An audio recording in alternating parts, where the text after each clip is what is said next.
Hey guys, Infidel 1258 here. Today I want to share with you some big news. This is the end of an era, and this is gigantic. This is the biggest news I've experienced in Splinterlands so far personally, and I'm excited to share it with you. Some of you already know I was able to sell my Byzantine Kitty, my legendary kitty summoner that was probably the best card in the game and is still meta and is amazing as an exceptional win rate. If you look at the data, yeah, the number of wins recorded through summonerlab.com to try to track this data is minimal. There's only 90 battles, but 62% win rate at 90 battles is actually pretty special. Yeah, that's a small sample size, but this is a very good win rate, and I would say that this is consistent. I would say that knowing the card for now, like a year, I'm going to say this is true. This is a true average. It's an exceptional card. It's an amazing card. It plays really well with how I play the game. But as you've heard me say before, Splinterlands is a game that rewards the people who have held their assets for a while, who understand that the time and attention is being is going to be repaid in this game, and those who recognize that certain assets, though amazing, can merit sale. That I know some of you listening to this video are probably thinking, oh no, you can't, how could you, it's the best card. And I want you guys to listen to the rest of the video because this is so important that you guys get this idea. I want to celebrate. I want to tell you what I'm planning with the value. I want to show you what I've already done, what I'm gonna do, and I think that's going to be a fun video in and of itself. But the core of why I want to do this video is really so I can speak to you guys who are like, why would you sell a kitty? It's so good. I want you guys to hear me now, and I'm going to try and show you through the rest of the video.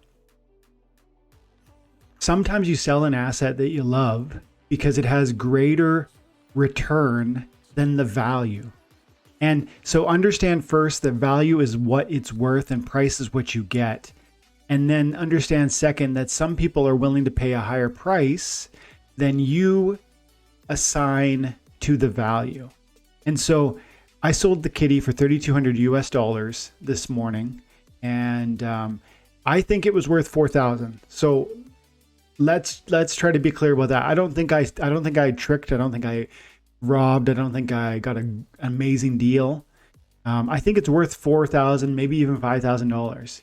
And you'd have to look at the marketplace and kind of see what the comparables are on the marketplace right now, because there really aren't any. There's only one other max level available option. And so I think 4,000 is probably the price it's worth. That's based on the market value. But that's only part of the picture. It's not just worth 4,000 because somebody said it's worth 4,000. It's not worth 4,000 because somebody's willing to pay 4,000. It's actually worth something to me, and it's worth something to you. And when those two interests unite, you can get a sale. And I would argue, though it's worth more, it has an intrinsic value higher than $3,200 US. So you might say I had a bad deal. I shouldn't have sold it for so cheap. You gotta then hold your breath on that comment and say, okay, but what are you getting for that $3,200? And you gotta also say, do you have any other alternatives to the kitty that might I guess ease that loss? And was that card pivotal to your personal success in this game? Of course, this card is amazing, but if I personally use it, 3 times a day, 5 times a day, is it really that key to me personally? I have so many summoners, and so my situation is different than yours, who maybe have one legendary summoner or one excellent summoner. And so there's a full picture that needs to be looked at when you decide whether a price is worth what you're paying or not. And then bring into that conversation that we're expecting a whole bunch of new legendary summoners to be dropped. I think 5 more legendary summoners, including a new kitty legendary summoner that will be issued throughout Chaos Legion airdrops. In addition to that, we can expect 6 new epic summoners to come from the Rift Watchers. So these are the Chaos Legions that we haven't seen yet. Fire is next, and probably Dragon is last.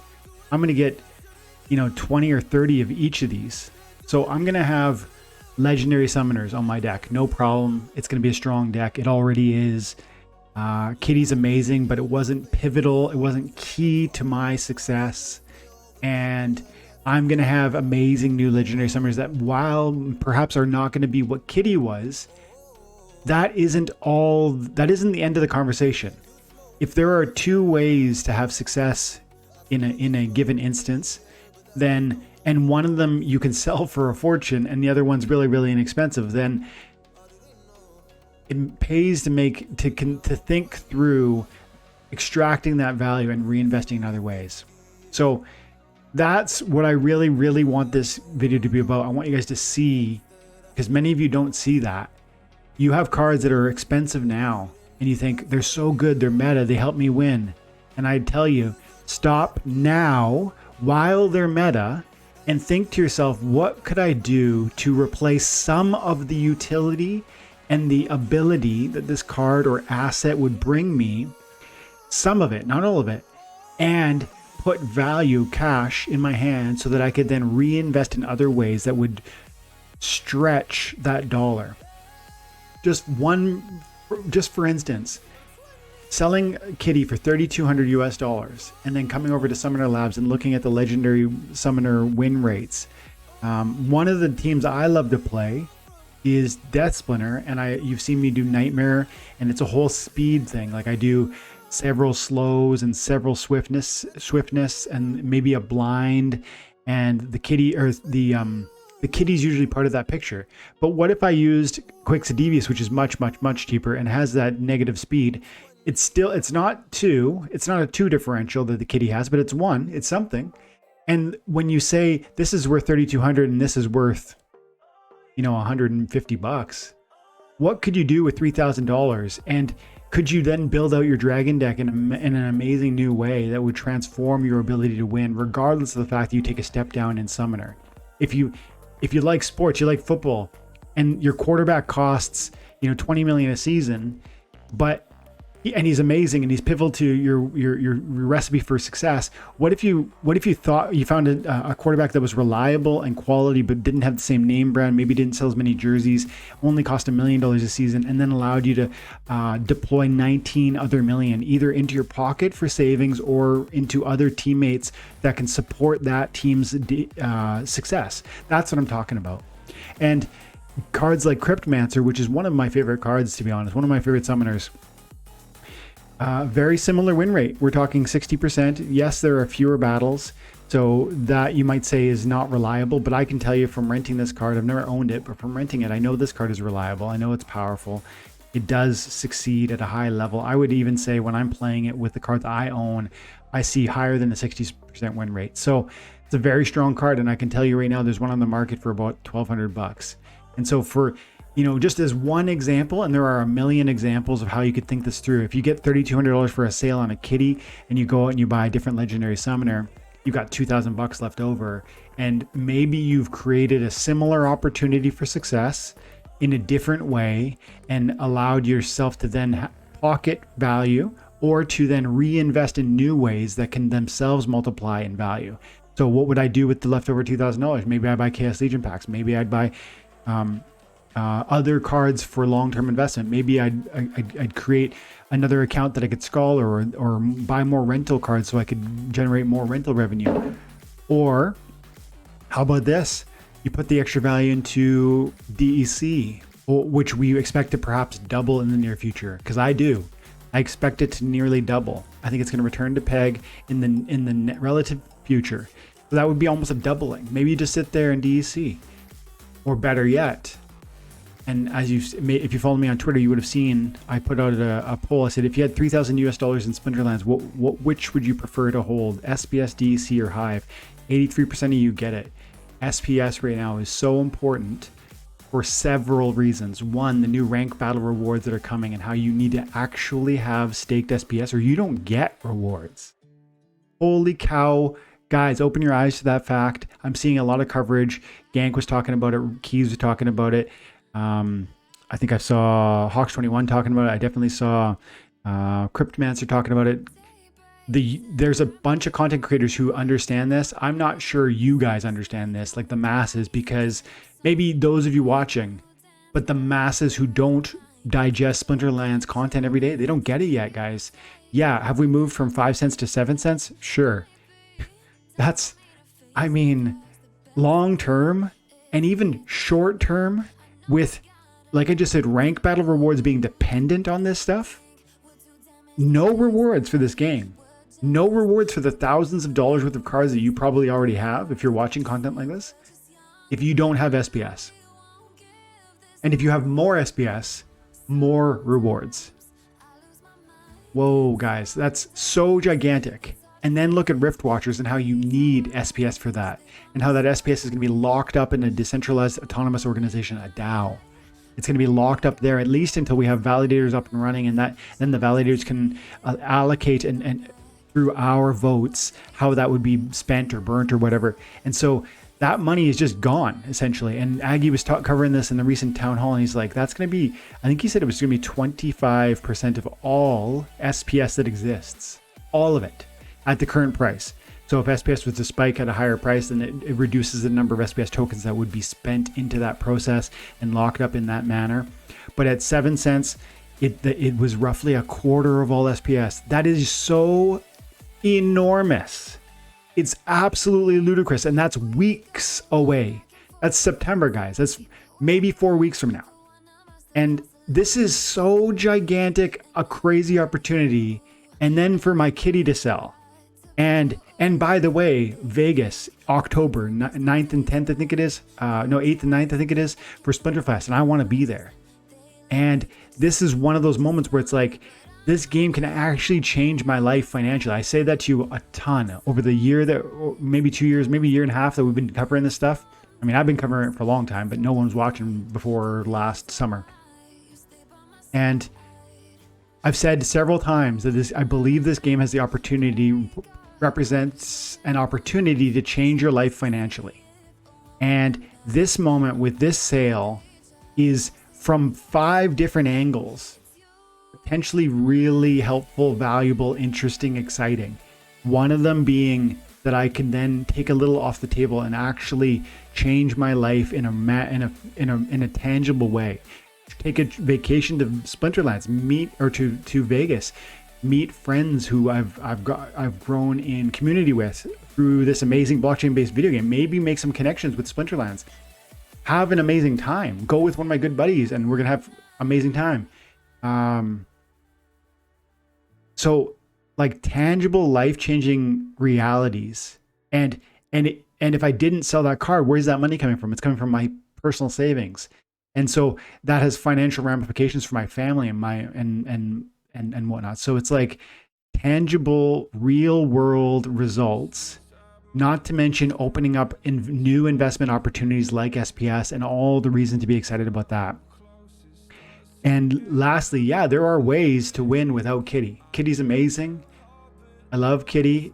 It's a very, very powerful card, and it will be missed. And I think it's probably worth more than I sold it for. I really think so. But it's not just, is $3,200 US the best price I could get? It's a combination of, is that the best price? Am I okay with the price? What could I do with that value? Are there unique moments and opportunities right now that could use that value in massive ways to multiply the return there? And I think the answer to that is yes, there are. And for me, that boils largely down to SPS. And this is a unique moment for me because I don't usually talk this way about short-term investment in anything, especially not crypto. I don't buy and trade. I don't flip crypto. I don't day trade. I buy crypto and I hold it for years and I sell it when it goes higher, and that's what I do. But in this moment with all that's happening, it's like, for me, I just feel that taking some of that value and putting it directly into SPS is the play. So what I did, I took, first of all, I'll show you, I bought some cards because, like I said, I believe in the long-term investment value available to some of these monsters, to some of these amazing cards. So I went through and I bought 150 cards, and I bought, there's my kitty sale. Brave Tofu bought it. Shout out to Brave Tofu. And on Twitter, I think Topical Tofu, I think. Yeah, Topical Tofu bought it for me this morning. Thank you, my dude. And like I said to him on Twitter, he said, I'll take good care of it. I said, tell Kitty I'm going to miss her. And she was the second best cat I ever owned. And that's only because we had one real life cat that I love very much. And so, yeah, it's a great card, and it's going to be an amazing opportunity for Topical Tofu, for Brave Tofu. But it's an opportunity to me too. So what did I do with it? I went through and I bought some cards. Dashboard. Okay, here it is. I went through and I bought $192 worth of cards. Cards I think are good long-term investments. Taking a little bit of that $3,200. Actually, it was about $3,000 after the sale because you have to pay a 5% market fee. And I bought cards that I believe in are, first, I believe that they're amazing, and two, I believe that long-term they represent an amazing opportunity, and three, that they're probably underpriced right now. And so Jin Bilka buying for about $26, $27 per BCX. I have several copies of it already, but legendaries are so important to those win rates and those daily focus points and those season focus points. So great card, great points, works well with the Obsidian Summoner. And there's Jared Scar, I think his name is. I don't have him yet. And I bought 3 of those. They were like 28 or $30. That seems to me to be a really, really reasonable price. Now, this, I think he's kind of niche, I'm going to say, but he works well with the new legendary life summoner that offers void armor to those with armor. And this guy, of course, has armor, so making him a little bit more resilient. So I like this guy a lot. I think he's right up there with like a Grum for me, but for the white team. And then this card I love a lot, and it's just been, the price has been coming down, so I just bought a ton of these ones. I think I bought 80 copies of that one. And the Murd Hempier too. Not an exceptional card, but in the right context, that Life Leech, I think it's Life Leech, or is it Scavenge? It has a function that gives them more hit points. And so I bought a bunch of those because I don't have it. And then a few of these guys because they were relatively inexpensive. And that was the 150 cards maximum you're allowed to buy per purchase. And it's just $200. So just like putting some of that value to work, leaving me with roughly $2,800, which I took over to Hive Engine. And I moved into DC, and I move over here to Hive, and we're going to put into SPS. Market. The pièce de résistance. This is like the investment side of things. And I think that of this as a short-term trade. We got sellers on SPS. They're looking for 12.4. The buyers are looking for roughly the same thing. Yeah, I'm going to try and buy 31,000 at that price. 31,000 SPS, that's the price. I'd be the highest bidder, and I'm just gonna be patient on it, and we'll see what happens. But I expect at least most of that to fill, and I expect SPS to have a fun ride in anticipation of 2 things. One, I still think we're gonna see the cryptocurrency market has an opportunity to have a little bit of fun before it goes into a full-fledged dead bear market. That's my prediction. It's been my prediction. It hasn't changed. And lastly, all of the interesting complications around SPS, it being locked up, it being burnt, it being necessary for rank battle rewards, it being necessary for Rift Watchers being excited, the promo cards around Rift Watchers. I'm also interested in vouchers for the same reason, guys. But SPS is just more liquid, and so that's why SPS for me. And my vision would be that, you know, in the next 30 days, I'll be locking up a trip to Vegas, and I'll be selling this SPS, actually cashing it out and putting it in my pockets. And whether at that time it's half the value of what it is currently, or whether it's double what it is currently, I don't know. This is me placing a bet on the short-term price appreciation that I would anticipate due to market pressures around how exciting and how necessary SPS is. And so I'm going to wrap the video now, but just again, in summary, I really think there are times when you have assets in anything in life, in your stock market portfolio, in your blockchain portfolio, where you're going to have an asset that, while you do expect it to continue to appreciate, you say to yourself, Sure, but I'm willing to sell it now for the price that's available to me today because that value could be reinvested in a plethora of ways that could multiply what I'm doing. And that's what I think I've done here. And that's why I would move to sell something like a kitty. And I hope you guys understand, because I think that's a lesson that we can all learn from, and actually it will help you grow what you're doing here in this game and long term in all of your investment strategy through life. Okay guys, thanks so much for your time and attention. Have an amazing day. God bless.